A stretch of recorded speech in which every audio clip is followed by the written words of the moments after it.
So welcome you all to the fifth episode of Principles Matter.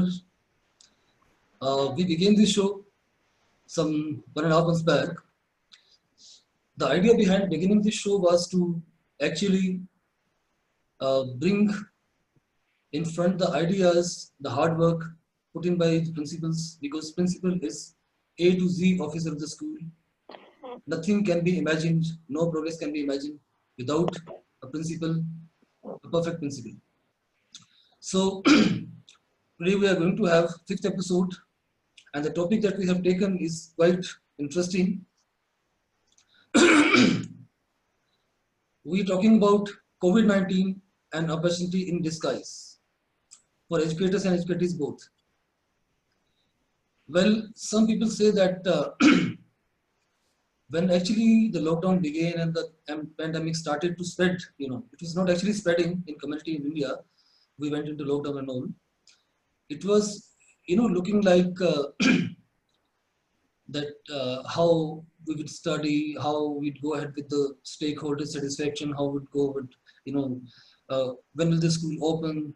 The schools were supposed to open in the month of July, then August, then September. They're saying now they're saying October, and then somebody's saying in November. You never know, when it is going to open.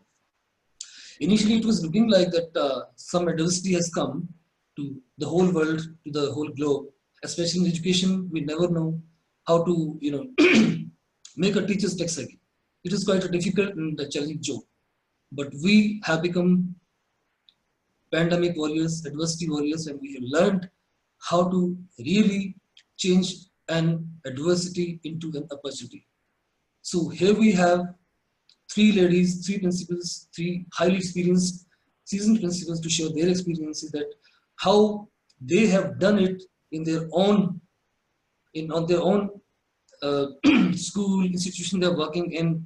How did they really cope up with the such adversity issues, and how they really made it an opportunity. So we'll begin with one by them, with all of them one by one. First of all, let us go for a small round of introduction with all of them. Can we begin with Nita ma'am? Dr. Yes, Nita Bali. Let me first tell the name of the expert today. Begin with the highly experienced, the most experienced from out of three, maybe even more than me. Dr. Nita Bali. She is a seasoned principal. She is highly in demand. She's a tigress of education in North India, maybe in India, I must say. thank you for saying that. So, Nita ma'am, will you please take us through your journey of education, your journey of academic leadership in a few words, very briefly. Certainly, certainly. Thank you, Dinesh, for those beautiful words. They're very, very heartening. It's good to be branded as a tigress. Time and again, people have found different ways to express their feelings for me. Somebody called me an iron lady, but any which way, thank you for those beautiful words. If I were to talk about my journey, it started in 1983 when I finished my college, my B.Ed from the Central Institute of Education, University of Delhi. Prior to that, I had done my MA in English from Miranda House and my BA honors in English from Miranda House. And in 83, I started teaching in a beautiful school called Mater Dei in Delhi. In those days, there were only these convent schools. You had Mater Dei and you had CJM and you had Presentation, and for boys you had Columbus and so on and so forth. These were highly sought after. I grew very quickly. Within 3 years, I became a head of department in a most sought after school. I served there for almost 18 years, which is unbelievable when I look back, because 18 years is too long by today's standards when everybody's busy job hopping. So they took away a large slice of my career. Then I went on to a school called APJ Noida, known for academic excellence, and served there for 6 years as academic head and as vice principal. Then joined GD Goenka World School as a principal. Subsequently became a head of school, served here for 7 years. And then, because my husband took his work to Dehradun, so served as a head of a beautiful residential school called Kasiga for 2 years and a few months. And Preeti visited me there, if you remember, and had a meal. After that, it was all very strange, went to Mumbai and served the Podar group, headed one of their premier schools in Powai. And then Delhi started to beckon me again, and the Goenka started beckoning me again. So back to this place in 2017 as director of the school. Since then, I am here. So that has been my journey. I would say that it's been a very exciting journey, a journey full of new experiences, a journey that has taught me a great deal about the nuances of education at various places. I learned about the boarding culture in Dehradun. I learned about the life in Mumbai and two shift schools, which are one school, which was unimaginable. I saw large numbers, exceeded my entire school in GD Goenka. So I've seen all of this. So it's been very exciting. Taught the international curriculum. I mean, I've overseen the international, the national curriculum. I've had the school affiliated. The IB schools have gone through their accreditation process with IBO. They've gone through their reviews beautifully. And the journey is still on. So it has been a very, very beautiful, eventful journey, very exciting journey. And I'm raring to go still and explore some more. So let me know if you have an opportunity somewhere in the hills, which is little secluded. Well, that's been my journey. The topic that we have taken up today, it's a very, very pertinent topic. I think most of us shy away from the fact that, sorry? First, we'll go for introduction by each of them, and then we'll go for the topic. And then go to the topic. Okay. Right. Please excuse me for that. Very inspiring journey, ma'am. And you have forgotten one thing. You have mentioned that Priti ma'am visited you Kasiga, but you forgot that I also visited you Kasiga. Oh yes, Dinesh. My apologies. You did. We had a workshop. We had a workshop on school quality assessment accreditation in Dehradun, and you invited me with my team for a cup of tea in the evening at Kasiga, and we did met you there. Yes. Yes. All right. Absolutely. So going ahead with the sequence of introductions, Nidya ma'am, will you please? Nidya Saket.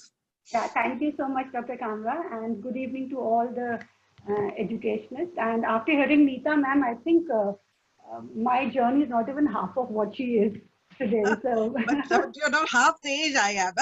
Look at it positively. No, don't go by my age, ma'am. I'm a doctor daughter. So, anyways, I was a law professional, and I was working in a corporate, and wasn't very happy doing what I was doing at that time. So I left it to become a teacher. So for my first job in education was as a principal, and I moved on to, that was a play school in Delhi, I would say. And then I moved on to Dubai, and I worked in an IB school as a principal over there, came back, worked in a school in Noida. And for the last 6 years, I've been working in Manavachna. Initially, I moved to Manavachna Chambud as a senior headmistress. And from there, I got promoted and was shifted to Manavachna Noida as a principal. So for the last 5 years, I've been working in Manavachna Noida as a principal. I always wanted to be a teacher. When I was a little child also, I wanted to be a teacher. I used to love teaching small children when I was a kid myself. Because it was my father's aspiration. He wanted me to become a doctor, which I couldn't. And then he said, okay, fine, no doctor, then you become a lawyer. So that's how I got into legal. But I was always a teacher by heart. So given an opportunity, I became teacher, and I just enjoy my job. It's my passion to be teaching in a school. It's my passion to be there amongst all young children. So whatever little I'm doing right now, I'm quite happy and satisfied. I love being with my parents. I love being with my teachers. And I love being with my children. That's all, ma'am. Compared to yours, I said it's very small introduction for me. Thank you so much.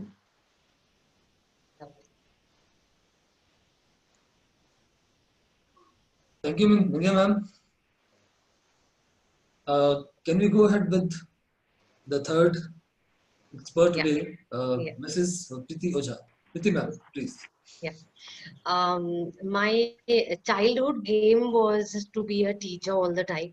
And I'm a teacher since the time I got my consciousness, and I used to only play this game. I have changed more than 7 schools as a child. And going through one school to another, I felt this journey of being a student has been very different for me from one school to another. So let me get into an education sector where I can be a part and I can contribute as much as I can. But as conventional all parents are, my father always wanted me to get into engineering. And I got into it. I started working in a firm in Delhi, and I started making software on client server window-based complete accounting package, which was not very something which I would like to do all my life. And I thought that this is an opportunity now. I can decide if I can go into education again. And I joined as a primary teacher in a school in New Delhi, in Janakpuri Mira Model School. And from there, I got my mentor, Mrs. Sadhna Bhalla, where I could understand what exactly education means and how it is need to be um, with the help of which we can make children more engaged and evolved. And from there, the journey went to another school, which was Chinmaya Vidyalay. And then I wanted to join British Council. I joined British Council for 1 year. And then I joined a school in rural Haryana.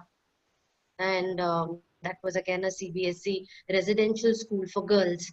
And from there, I came back to Delhi as a principal in the present school called Delhi International School.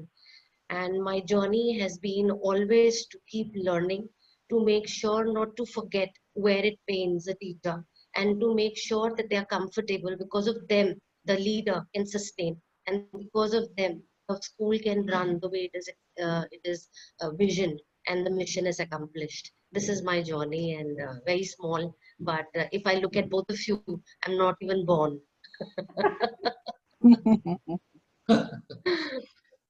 Nice introduction, Priti ma'am. So Thank you. let us move ahead with the topic. As I already told that initially it seemed that this is a pandemic and this is adversity, this is the wrong time in one's life, but slowly and gradually we learned to be with it. We have now started going to the markets, to crowded places, but keeping safe, keeping distance, keeping all the things in mind actually. And finally, we all educators, teachers, educatees, the students, right?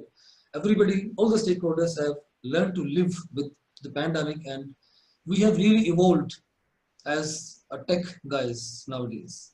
The teachers, educators used to be considered as actually the people who are most backward people in technology.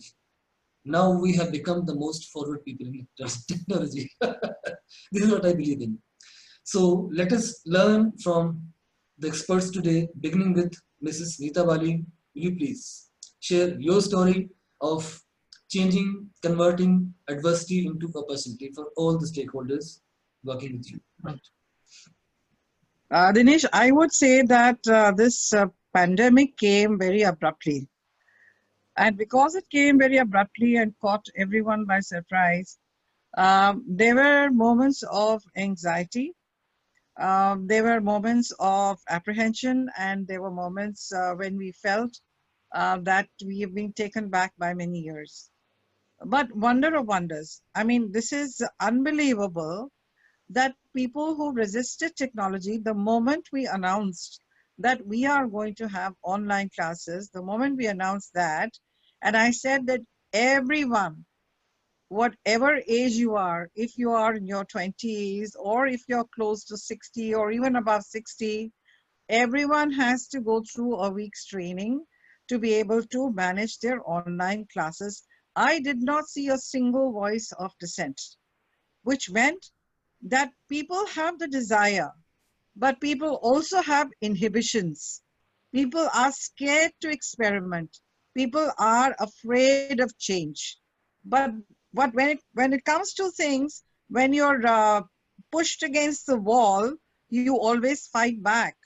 So everybody made a concerted effort to learn during those 6 days. They learned all they needed to learn about the use of technology. And then we had dummy classes, which we observed. The dummy classes further helped us to identify the gaps. And the point is, we tried to boost their morale. In my address to them, I said, there is really no need to worry, because the children that you are going to teach are actually digital natives. I know it sounds cliched. The children are digital natives and they will be your teachers. Let go. You don't have to be their teachers. They will be your teachers and they'll hold you by the hand. And that's exactly what happened when these teachers started taking classes. The children took the initiative to take these teachers whenever somebody was in trouble or got stuck. Often when I take theory of knowledge classes, I get stuck. The other day, I was unable to open a presentation. It was the children who helped me, because very openly and brazenly, I told them, I'm trying and we can't waste more time. One of you has to pitch in and help me with this. So I think there is a lot that emerged from this. One is the desire to learn a new skill. Two, a desire to prove a point that I can still perform. Three, humility, to be able to accept knowledge from somebody else who may know something more than you, even though that person is younger. So all that, I think, put together, I would say it has been a huge advantage. Four, I would say that today I was talking with a bunch of employees and everyone seems to be quite comfortable from their homes, and I think they're working quite efficiently. The only thing we are missing is the human touch, the human connect, which is very, very integral. And that human touch and the human connect is very integral. I say this because I can see that there is a lot more screen time now, as a result of which there is some degree of social anxiety amongst the children. You don't have a regimen to go back to, in the sense that, when in a regular school, you have a regimen to go back to, you prepare your bag and books and you prepare uniform for the next day. All that is not happening. Although our teachers, of course, are preparing to sit in front of the camera. But children, the other day when I was taking a class, girls like to look pretty in the frames. So one of the girls had, there were three kids who had put alphabet. And I was trying to tell them, I can't communicate with alphabet. I need to see you, to speak to you. So one of the girls very sheepishly removed the alphabet and then put it on again. She said, I'm not properly attired for you to see me. So that kind of thing. But human connect, definitely everyone craves for human connect. So that human connect, I think somewhere we are losing that human connect. And that is the only disadvantage I see, major disadvantage that I see. The other is, of course, if you're going to be sitting and studying, your eyes are going to be affected with the kind of screen time. Your posture, if your posture is not right, your posture may also get affected with this kind of screen time. Spending so much time in front of a screen, your posture can get very, very badly affected. So, and also exhaustion will set in. So you have to give breaks between the classes so that children come back with, greater vigor and rejuvenated to, go for the next class. And finally, I'd say something like this requires that you do research. So it's pushed the teachers to do research. It has pushed the teachers to discover tools that they have never bothered to look at earlier. It has pushed them to become creative. If you are not creative, you are not in demand. And it has also pushed them to be patient. You're not just teaching a class of a bunch of kids. You're also teaching parents and the entire family who are standing behind, scrutinizing you, looking at your attire, looking at your diction, and perhaps even commenting once in a way, right? And then you're multitasking. Most women are multitasking. So I think this this innate strength in the women, because most teachers are women. I'm not generalizing, but I presume a lot of women teach. Men also, but most teachers are women. So women again have proved that biologically they are capable of multitasking and taking on much more work than men. And finally, the men are beginning to help the women in the kitchen, the husbands, when the wives teach.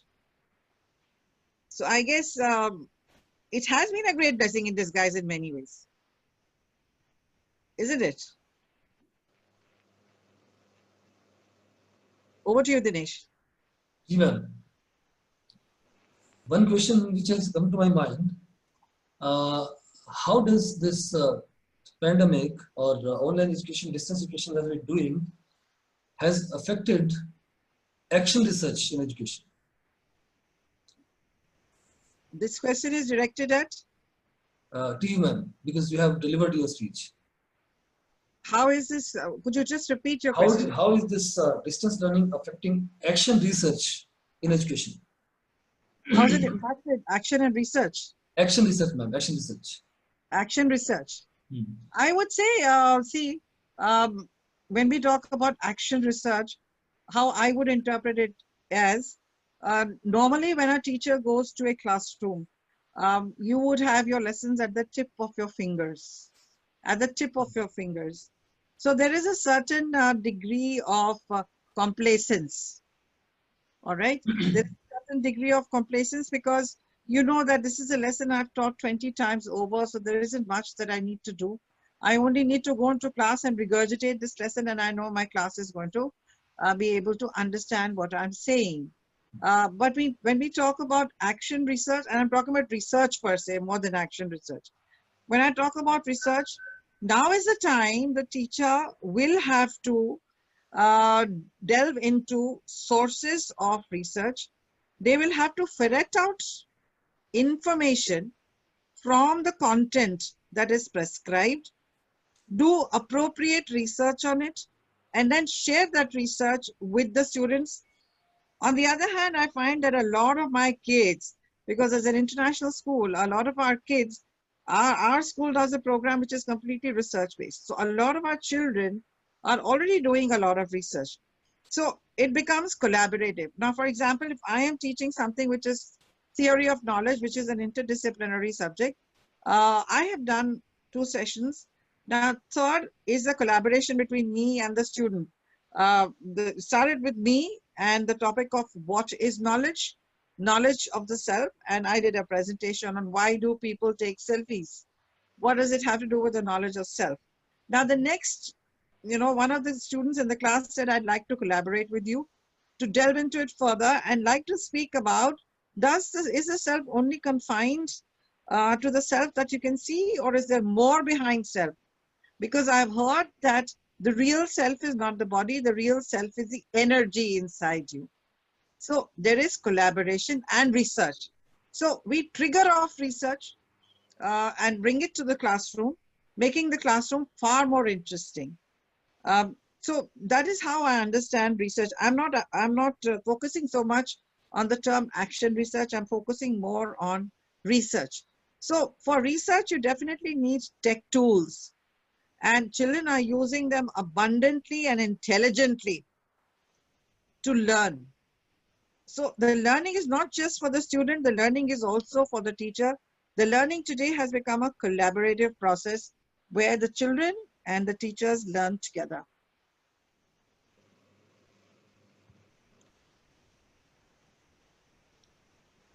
Anything else, Dinesh, that you'd like to ask me?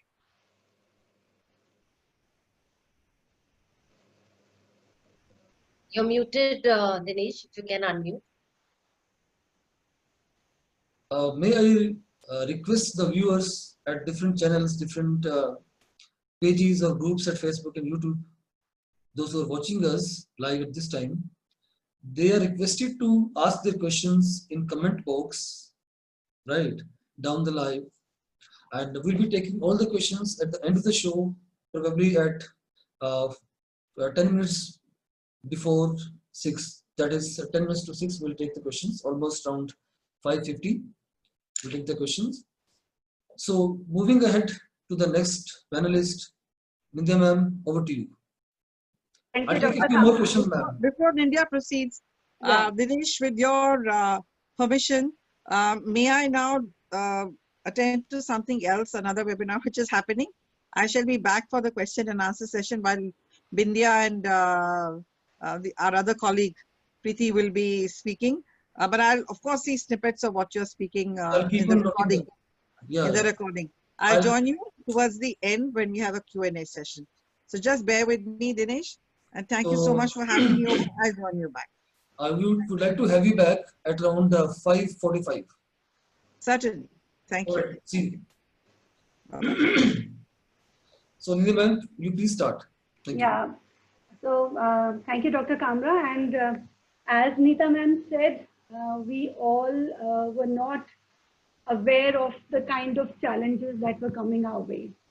So when ever since the lockdown was announced, it was not only businessmen or startups in India that opted for an online platform to stay connected with their employees, but the educational institutions too opted for different digital platforms to facilitate learning for their students.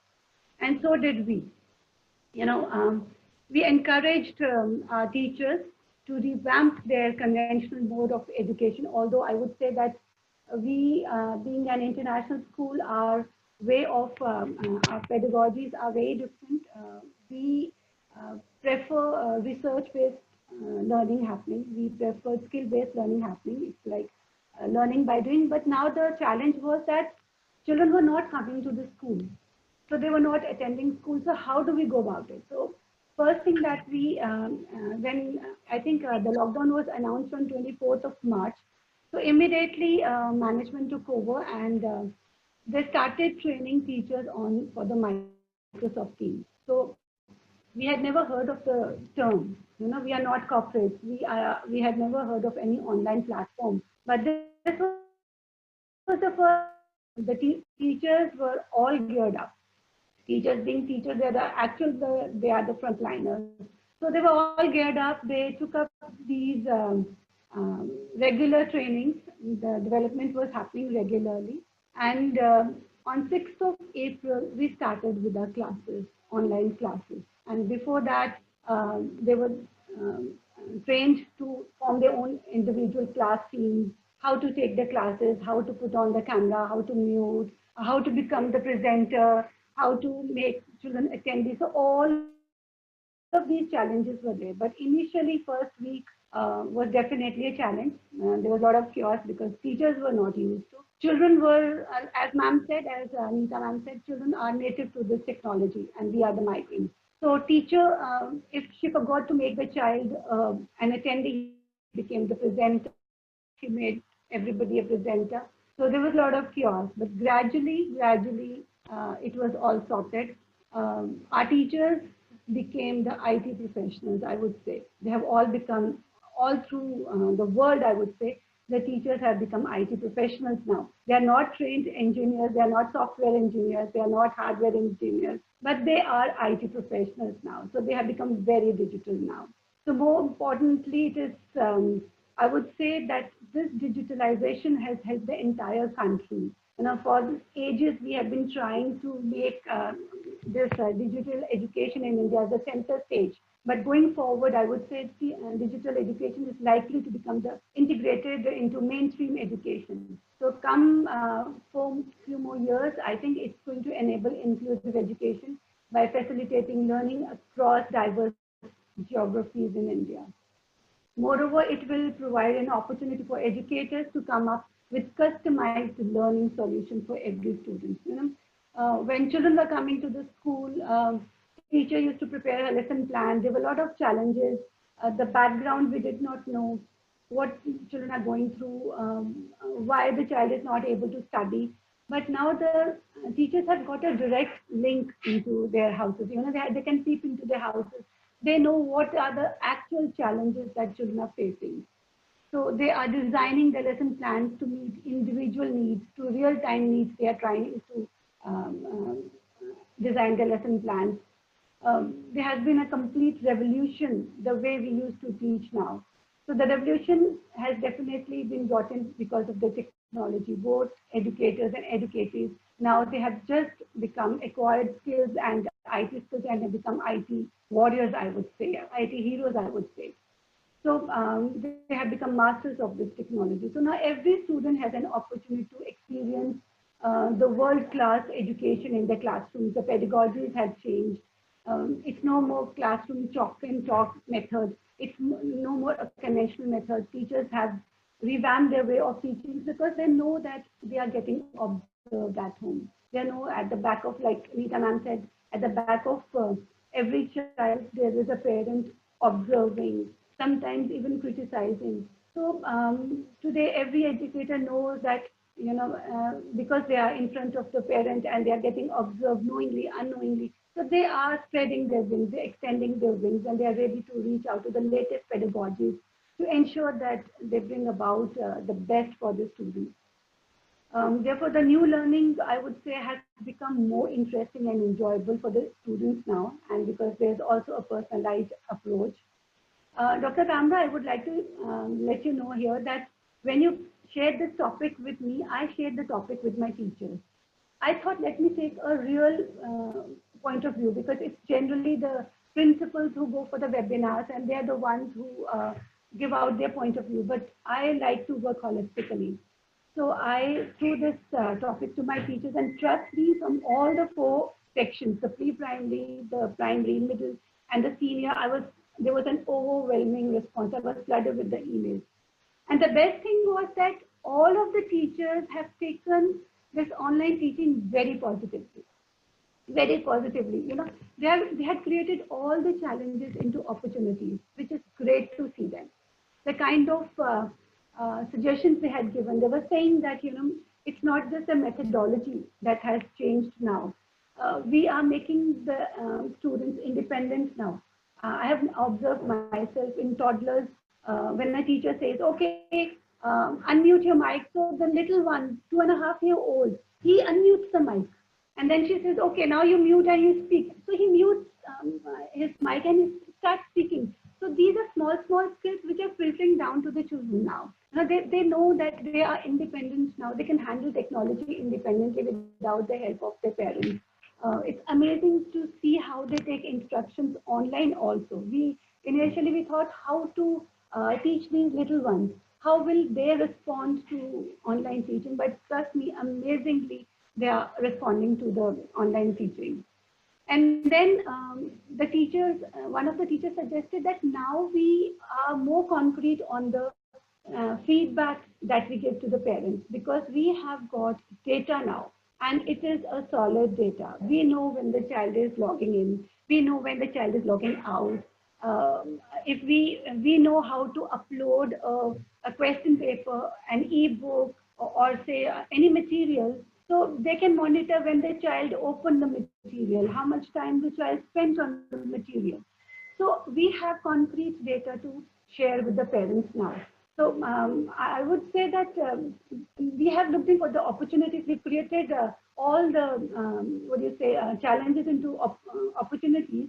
We have survived through this lockdown, not just physically, but I would say otherwise also, from the education point of view also. A teacher has learned to take criticism very positively. When she's right in front of the parent and parents say that, why are you talking in Hindi, ma'am? A parent pointed out to an art teacher, ma'am, why are you talking in Hindi? So she took it very positively. So they have sailed through this positivity. They know now that criticism has to be taken positively and constructively. So they're growing in their career also. They're growing in this education system now. No more the conventional. They know that no more conventional method will have to be taken up into the classroom. They are making PPTs every day. They are doing a lot of research work. They're going through various platforms to get in the best that is available globally. And they're trying to bring in that best into the classroom so that every child gets the opportunity to get the best that is available worldwide. So I would say that it is a great opportunity for an educator. And as far as the educatees are concerned, even it's a great opportunity to them also, because they are the natives. They know the technology. They know how to handle technology positively also. And we talk of screen time, but I would say that this is a positive screen time. Sitting at home, they would only be playing video games or would be on the television watching Cartoon Network or other serials or movies. But when they are engaged constructively, it is being used, the screen time is being used positively. So now they have more time. They are not getting up early morning, not dressing up for the school, not wasting time in the traffic jams. So they have more time to prepare for competitive uh, exams, entrances also. They have more time for self-study, and probably they will learn to help out their parents also in the household chores. So I would say that no challenge is a challenge if you take it positively. No time is a bad time, or no time is a good time, I would say. They are only opportunities thrown on us through the Almighty. And it's up to us how we take these opportunities. Yeah. Thank you so much. Very nicely put, ma'am. Thank you so much. You have pointed one thing in between. I was able to connect it with very clearly. Today's incident happened. I was just speaking on unmute, and by the side, my speaker was on. So my daughter messaged me, Papa, your voice is echoing. Please either mute yourself or switch off the speaker. So my daughter WhatsApped me. Okay. So children actually always are ahead. They know it all. They know They it know all. it all. Yeah. They know it all. They're ahead of us. And they're very vocal, Yes. right? Absolutely. Absolutely. And we should encourage them for that. Yes, it is rightly said that child is the father of man, and it is proven. Absolutely. Ma'am, you Very have put all the points very positively, and you have really managed to turn this adversity, so-called adversity, into opportunity. You have taken care of all the stakeholders. You have made sure the training of teachers. You have connected well with the parents. You have connected well with the even educators, the students. In the morning, today itself in the morning, my son was doing some stretching exercise. I asked him why you're doing this yoga today and stretching. He said, Papa, shh, I'm on camera. His yoga class was happening, his sports teacher was taking class on Zoom, and he was having his yoga class. It is really very positive that we have learned to be with technology, everybody. Now, I can tell you some of the school parents are now uh, uh, taking their family meetings on Zoom. The whole family, the whole 60 people of the clan are taking meetings on Zoom. So they have learned, all the stakeholders have learned very well to be in technology, to be with technology, and they are now become so much used to it. Yeah. Wonderfully put, ma'am. So moving ahead to Priti ma'am, Priti Ojha, Delhi International School, Dwarka. Please. Thank you. Thank you so much, Dr. Dinesh. Thank you, ma'am, for letting me speak exactly what is now needed. And I'm very grateful to Dr. Neeta also to let me know what exactly is now to be spoken to everyone as an audience. Every school has their own community and the way they groom their teachers. And now the right time has come to reflect the entire year of your service in the institution has actually given that empowerment to teachers or not to make sure to take care of any kind of diversity. And when it came to COVID-19, it was so sudden. 19th of March, we got the circulars, schools to close down, the building to close. And that diverse situation actually brought in a lot of thinking. And it was not only the leader who was thinking, but the whole team and the teachers together came to think, which actually showcased the teamwork and the zeal to make sure that the work keeps going on. This is something that was most important that I relished during this entire process. When I take all the four stakeholders, I would like to touch on all of them, especially the teacher, student, parent, and the education system. Since the time I joined the schools, I always felt that teaching learning methodology of the class is very conventional. When would that day come when the education system would start training the teachers uniformly with the required skills to take care of children from the natives of technology? The entire distance and bifurcation was only because of the technology. I still remember we were doing a role play long time back for a leaders workshop, and in this role play there was a principal who was made the teacher in the classroom, and we all were together becoming children. And suddenly one of the child said, let's do this small prank, go and tell the teacher about a game called Candy Crush, and we are playing that. And when I went to that teacher, who was actually a principal, I told her the children are doing this. She said, go and check, they may not get hurt. So at that particular moment, we all bursted into laughter, thinking, oh, technology has not yet reached there, and she doesn't know it's a video game. So that was the status of technology till the time this entire crisis took place. Technology, if I look into pointers, has actually come across as a huge increase of usage and practice for teacher, student, parent, and education system, all of us. None of us can move out, so we are doing everything as much possible through this technology. That's the window that we're using. The most important, any gadget is being used to connect with each other. The teaching style of the teacher has changed drastically. They are now trying to make sure that their self-discovery of teaching as a teacher without a course book is now needed. So her own competency has increased. You don't have to tell her today do a storytelling. She knows that if my child is not getting engaged, if the screens are getting switched off, and if a parent is giving me a feedback that my child is not interested, so she is trying to engage her class in a very different way. If the same feedback was coming from a peer, or maybe the visionary or the leader, the teacher hesitates to some extent, thinking my children are happy, I'm happy. But the situation now has come that now they're changing. Need-based teaching is coming into class without even any one of us telling them. They've started with games in the class. They know when to give an opportunity to a child to do a simple game which is helping them in logic developing and attention. Collaboration has come into such a huge form. Teacher and teacher together, that means two teachers together in a class, was a dream for me. Even a teacher used to not allow another teacher to come inside her class when she's teaching. But now they're so happily inviting a teacher and asking her to sit along with her in the class and help her. Tell her if there is anything required, and this is all happening on its own. The self-discovery of the teacher of doing things differently is actually coming into practice. Nothing is different. All of us are teaching the same syllabus, the same course, the same skills that is required for a child to survive for the life. But the things are being happening differently. The challenge to engage the child to bring them closer to the system has now become minimum, because teachers know how exactly now they can bring the children to the screen. Building awareness of various kinds, how to protect themselves during this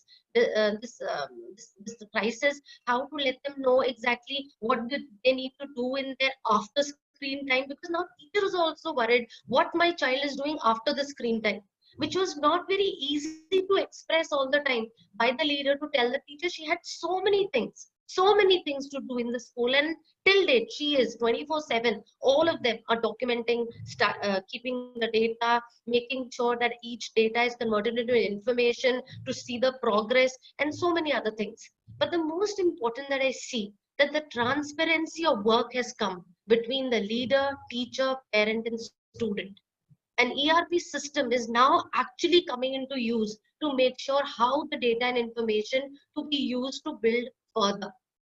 Access to wonderful speakers has come up. How I wouldn't have imagined coming asking a speaker anytime to come and speak in my school. They're easily available. My teachers are able to connect at the time when required, because home is an environment where they don't need the way we were expecting them to come to school, commuting, coming, timing, house management. Things are not happening the way that it was earlier. Now they can make out time, bring out time and sit in front of the system. The most